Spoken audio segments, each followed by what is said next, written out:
आप सबका यहां बहुत बहुत स्वागत, नमस्कार। कैसे हैं आप लोग?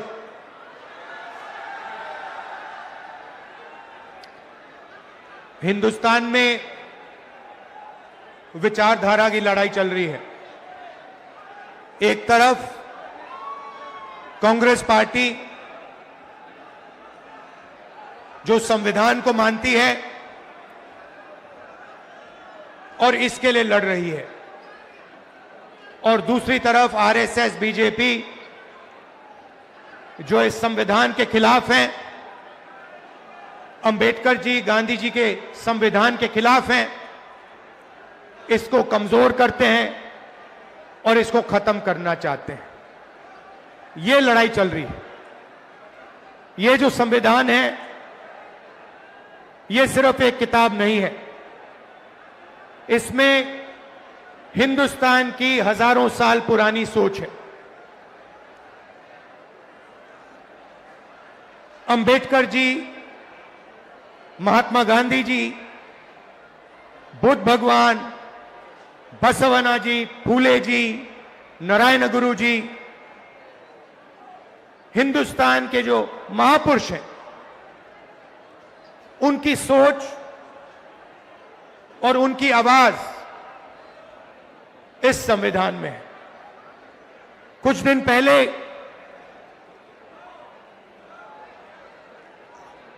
आरएसएस के नेता मोहन भगवत ने कहा कि हिंदुस्तान को 15 अगस्त 1947 में आजादी नहीं मिली, वो झूठी आजादी थी। सच्ची आजादी मोदी जी के आने के बाद मिली। भाइयों और बहनों, यह सीधा संविधान पर आक्रमण है। इन्होंने पहले, लोकसभा से पहले संविधान को रद्द करने की कोशिश की। इन्होंने कहा कि 400 पार हमारी सीटें आएंगी, और जब सीटें आएंगी हम संविधान को खत्म कर देंगे, बदल देंगे। उनके सामने इंडिया गठबंधन और कांग्रेस पार्टी खड़ी हुई, हमारे कार्यकर्ता खड़े हुए, और लोकसभा में 400 पार छोड़ो, लोकसभा में नरेंद्र मोदी जी को इस पर मत्था टेकना पड़ा था। जब वो अंदर घुसे थे, मत्था टेक कर घुसे थे। भाई और बहनों, एक बात याद कीजिए और इसको भूलिए मत। जिस दिन यह संविधान खत्म हो गया, उस दिन हिंदुस्तान के गरीब लोगों के लिए इस देश में कुछ नहीं बचेगा। दलितों के लिए, आदिवासियों के लिए, पिछड़ों के लिए देश में कुछ नहीं बचेगा। लक्ष्य इनका यही है। आप देखिए, 2-3 अरबपतियों को सारे के सारे कॉन्ट्रैक्ट्स दे देते हैं।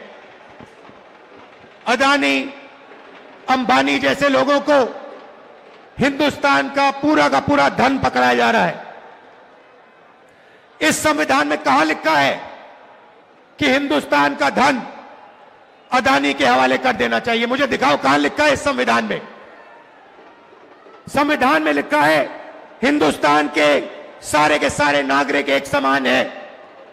संविधान में लिखा है कि हर हिंदुस्तानी को सपना देखने का, भविष्य बनाने का मौका होना चाहिए। आज 50 साल से सबसे ज्यादा बेरोजगारी आज हिंदुस्तान में है।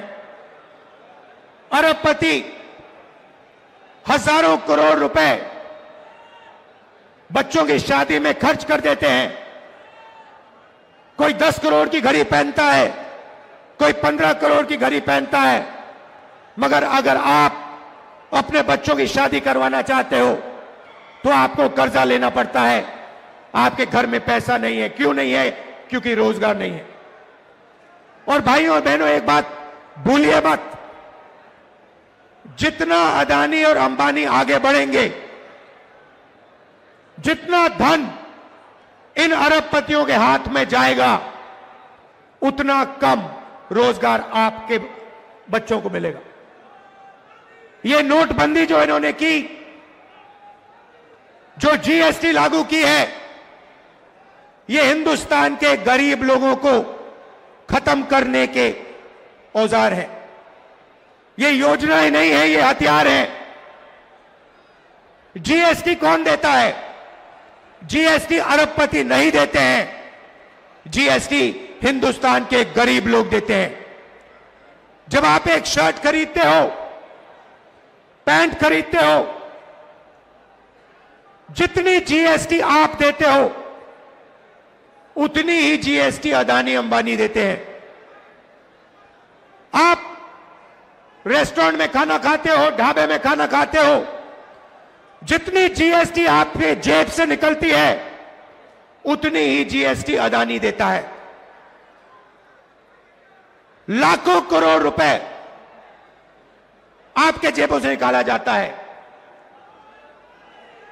लाखों करोड़ रुपए कहां जाता है? सीधा अरबपतियों के बैंक अकाउंट में जाता है। 16 लाख करोड़ रुपए नरेंद्र मोदी जी ने अरबपतियों का कर्जा माफ किया है।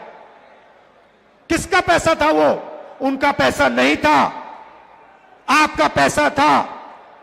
कर्जा माफ कैसे हुआ? आपके पैसे से हुआ, आपकी मेहनत से हुआ। मगर मैं आपसे पूछना चाहता हूं, किस किसान का कर्जा माफ करते हैं? किस मजदूर का पैसा माफ करते हैं? किस स्टूडेंट का पैसा कर्जा माफ करते हैं? तो जीएसटी आप देते हो, मेहनत आप करते हो, और चाइना का माल अदानी अंबानी ये लोग हिंदुस्तान में बेचते हैं। चाइना के युवा को रोजगार मिलता है, अदानी को अंबानी को फायदा होता है, और आपके बच्चों के हाथ से रोजगार छीना जाता है। और ये पूरा का पूरा सिस्टम कैसे चल रहा है? आपके जेब में से पैसा निकालकर जीएसटी का पैसा, टैक्स का पैसा, फर्टिलाइजर का पैसा, सारा का सारा आपके जेब में से निकलकर अदानी अंबानी की जेब में जाता है।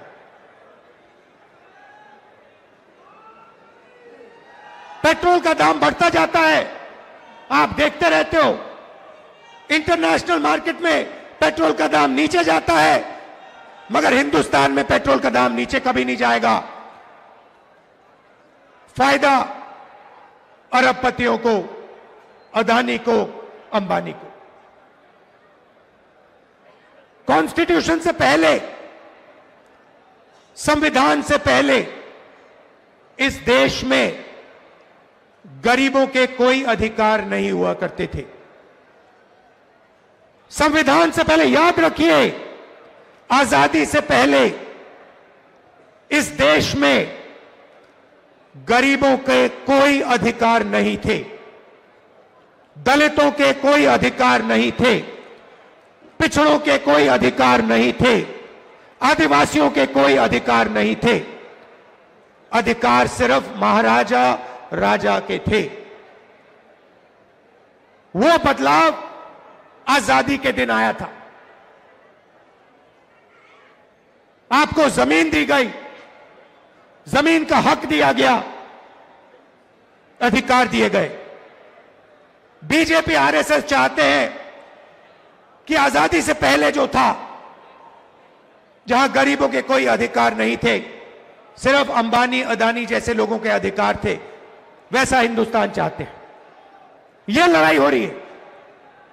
वो चाहते हैं कि गरीब चुप बैठे, एक शब्द ना कहें, भूखे मर जाएं, कोई सपना ना देखें, और हिंदुस्तान अरबपति चलाएं।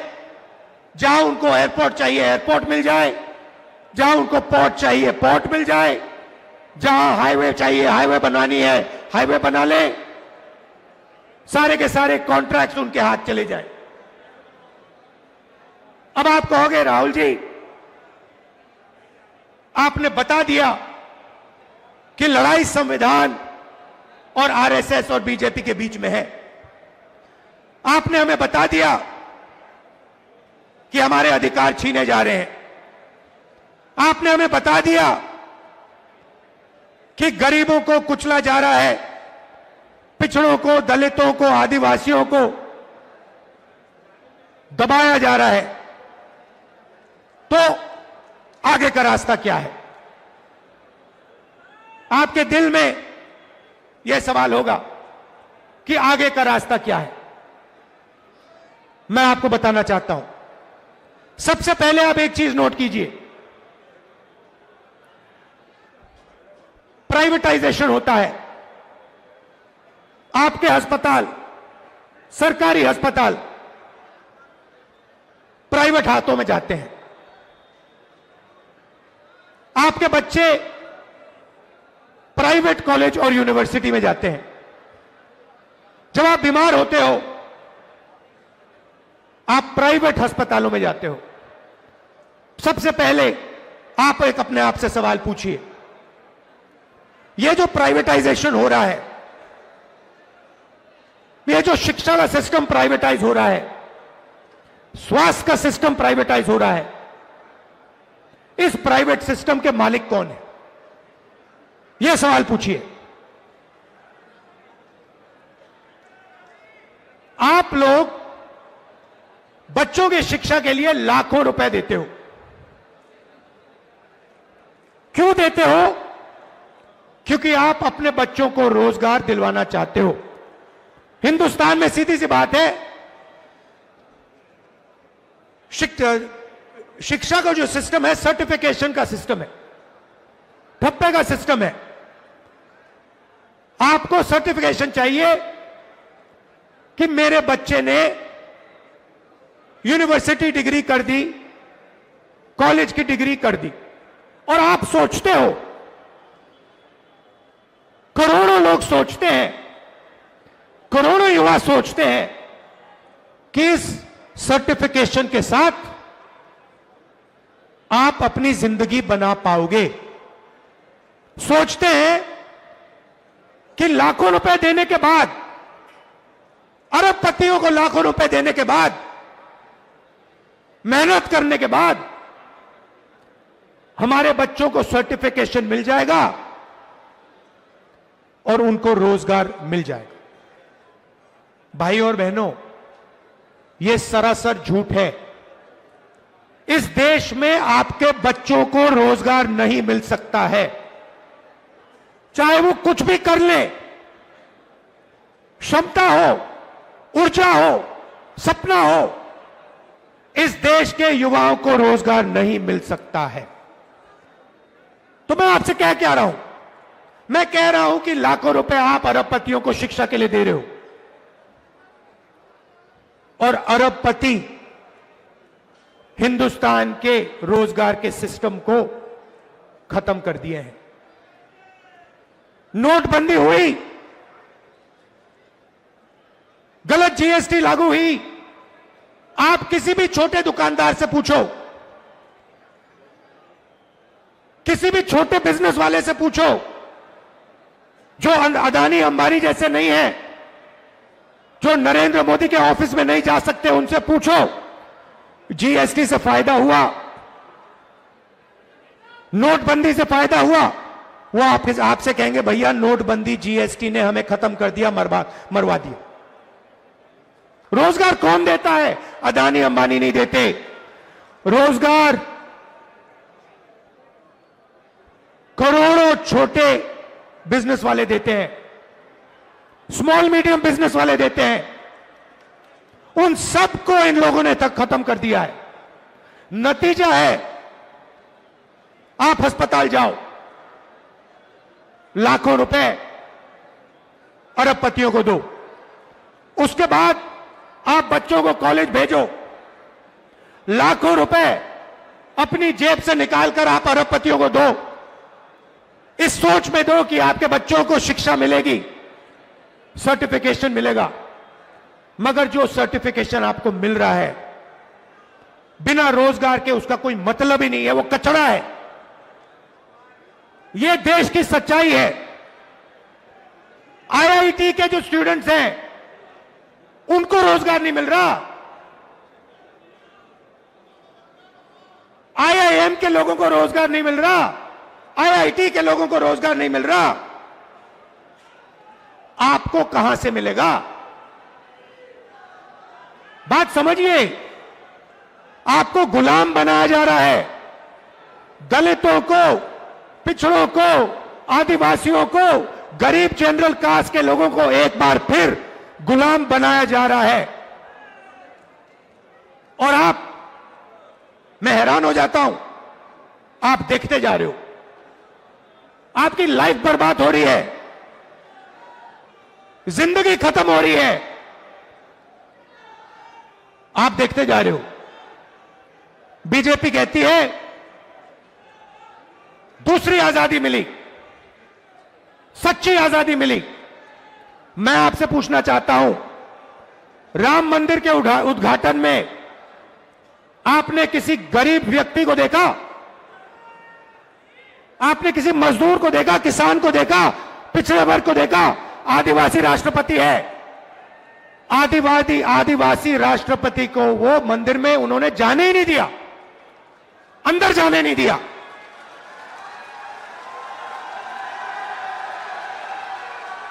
आदिवासी राष्ट्रपति को अंदर जाने नहीं दिया, दलितों को अंदर जाने नहीं दिया, पिछड़ों को अंदर जाने नहीं दिया। पार्लियामेंट का इनॉग्रेशन हुआ, राष्ट्रपति को अंदर नहीं जाने दिया। नरेंद्र मोदी हो, अंदर नहीं आ सकते, ये सच्चाई है। तो रास्ता क्या है? सबसे पहले यह पता लगाना है कि इस देश में जो धन है, जो धन है, उसका कितना भाग दलितों के हाथ में है, कितना आदिवासियों के हाथ में है, कितना पिछड़ों के हाथ में है, कितना गरीब जनरल कास्ट के हाथ में है, कितना माइनॉरिटीज के हाथ में है। मैं आपसे कह रहा हूं, मैंने पता लगाया, हिंदुस्तान के सबसे बड़े 500 बिजनेसमैन, कंपनियों की मैंने लिस्ट निकाली। 500 सबसे बड़े जो हैं अरबपति हैं, टाटा, बिरला, अदानी, अंबानी। मैं आपको बता रहा हूं कि ये जो 500 कंपनियां हैं, इनके जो 500 मालिक हैं, इनमें आपको एक पिछड़े वर्ग का व्यक्ति नहीं मिलेगा, एक दलित नहीं है, एक आदिवासी नहीं है, एक पिछड़ा नहीं है। मतलब 90% लोग, 90% आबादी में से इनमें एक भी नहीं है। इनकी मैनेजमेंट टीम देखिए, मैनेजमेंट टीम में आपको एक ओबीसी नहीं मिलेगा, एक दलित नहीं मिलेगा, एक पिछड़ा वर्ग का नहीं मिलेगा। ये मीडिया कैमरा लिए घूम रहा है, बजाओ ताली। ये आपका मीडिया थोड़ी है, ये अदानी अंबानी का मीडिया है।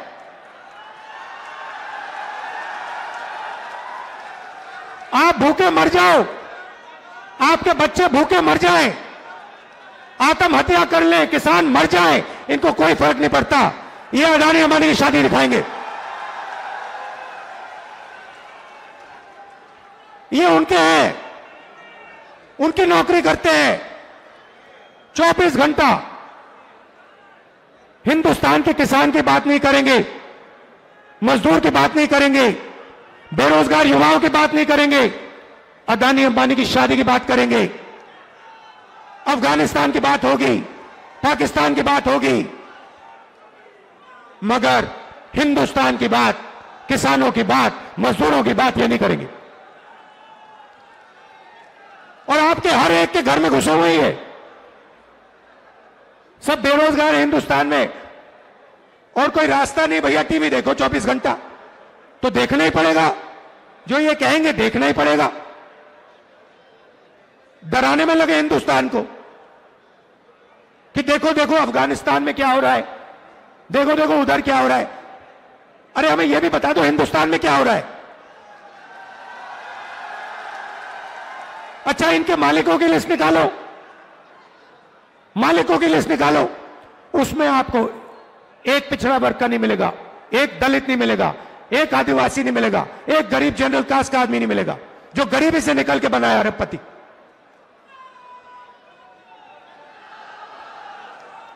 हिंदुस्तान की संस्थाओं को देखो, बड़ी बड़ी संस्थाओं को देखो, हाई कोर्ट देखो, कोर्ट्स देखो, जुडिशरी देखो, मुझे बता दो, दलितों के नाम बता दो, आदिवासियों के नाम बता दो, पिछड़े वर्ग के नाम बता दो, इसमें कहीं नहीं दिखेंगे आपको। मैंने बजट की बात की, मैंने आपसे कहा कि जीएसटी आप देते हो, जीएसटी आप देते हो, मतलब बजट का पैसा आप देते हो। तो मैंने पता लगाया बजट को कौन बांटता है। भाई और बहनों, 90 अफसर हैं, मध्य प्रदेश में कितना पैसा आएगा, कहां सड़कें बनेंगी, कैसे सड़कें बनेंगी, एम्स कहां जाएगा, आईआईटी कहां जाएगी, शिक्षा का पैसा कहां जाएगा, ये सारे के सारे 90 अफसर डिसाइड करते हैं। मैंने इनके नाम निकाले, मैंने कहा देखता हूं भैया, जीएसटी गरीब लोग दे रहे हैं, दलित दे रहे हैं, पिछड़ा वर्ग दे रहा है, आदिवासी दे रहे हैं, गरीब जनरल कास्ट के लोग दे रहे हैं। मैं पता लगाता हूं 90 लोगों में से दलित कितने, आदिवासी कितने, पिछड़े कितने, आप हैरान हो जाओगे। पिछड़ों की कम से कम आबादी 50% है देश में, अंदाजा है क्योंकि किसी को मालूम नहीं। 50%, 90 में से 3 लोग आपके। अगर बजट में 100 रुपया खर्च होता है, 100 रुपया बटता है, 100 रुपया बटता है, तो 5 रुपए का निर्णय पिछड़ा वर्ग के अफसर लेते हैं। पीछे बैठा रखा है आपको, छोटे छोटे डिपार्टमेंट दे रखे हैं और कहते हैं चुप बैठो वहां पे, बकवास मत करो, नहीं तो एसीआर बिगाड़ देंगे, करियर खत्म कर देंगे तुम्हारा। 5% भागीदारी, 50% आबादी। 5% भागीदारी, 50% आबादी। क्या यह अन्याय नहीं है? इससे बड़ा अन्याय नहीं है। आदिवासी 8% आबादी, एक अफसर बैठा है, पीछे कहीं कोने में बैठा हुआ है, और अगर 100 रुपए का निर्णय होता है, बजट में 100 रुपए बढ़ते हैं, तो 10 पैसे का निर्णय आदिवासी अफसर लेते हैं। दलित 15% आबादी, 3 अफसर और 100 रुपए में से 1 रुपए की भागीदारी। मतलब अगर आप सबको जोड़ दो, दलित जोड़ दो, आदिवासी जोड़ दो, पिछड़ा वर्ग जोड़ दो,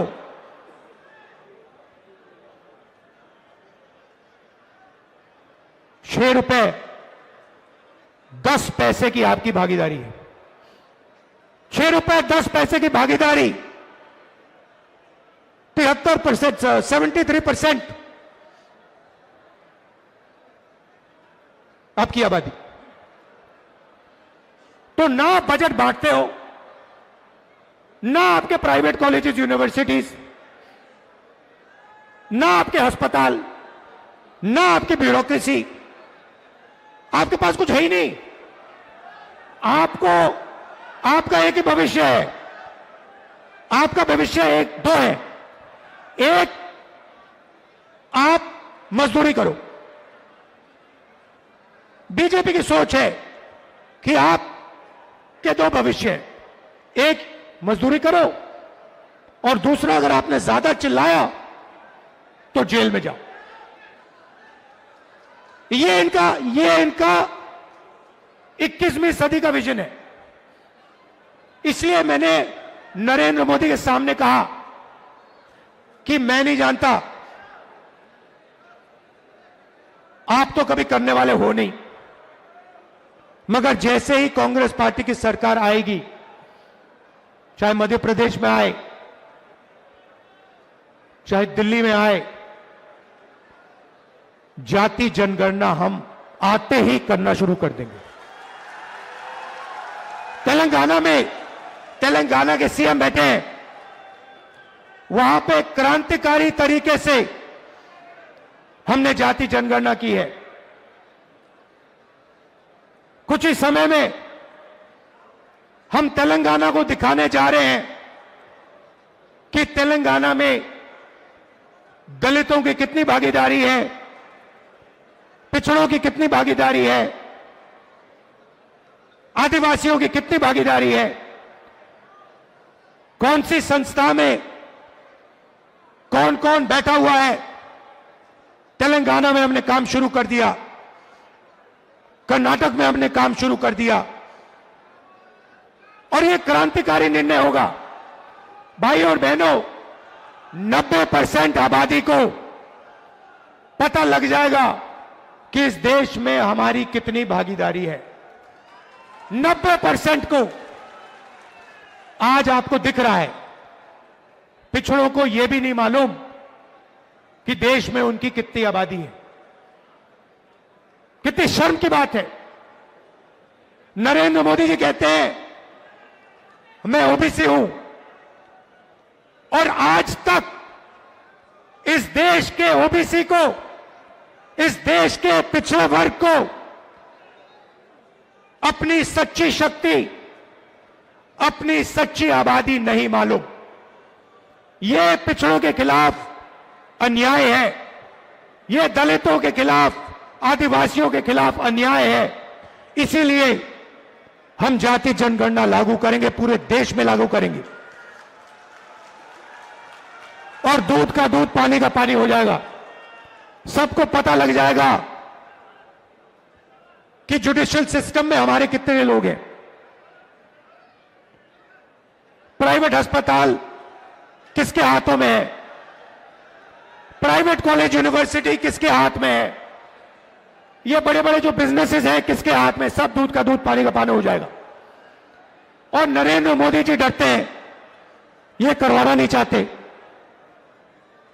नहीं कर सकते, और कभी नहीं करेंगे। और पार्लियामेंट में मैंने इनके सामने एक और बात बोल दी